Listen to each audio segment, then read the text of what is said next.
তুমি যদি ইনকাম করতে আমি তো বাসায়ই থাকতে পারতাম না।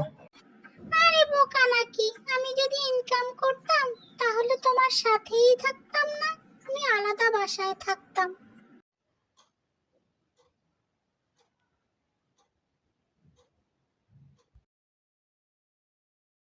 বুদ্ধিমান স্ত্রী কখনো তার স্বামীকে অপমান করে না, মনে কষ্ট দিয়ে কিংবা কারো সামনে ছোট করে কথা বলে না, কারণ সে জানে স্বামী তার সুখ দুঃখের সাথী এবং জান্নাতের সঙ্গী।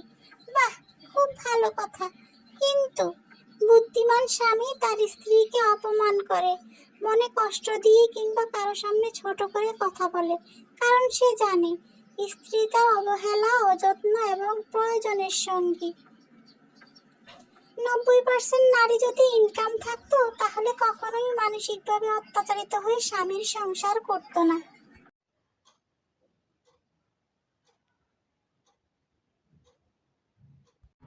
যা যা, তুই এখনই তোর বাপের বাড়ি চলে যা। আমি সবকিছুর ব্যবস্থা করে টাকা পয়সা দিয়ে তোকে বিদায় করে দেব। তুই আর আমার জন্য রান্না করবি না, আমি তোর রান্না আর খাবো না।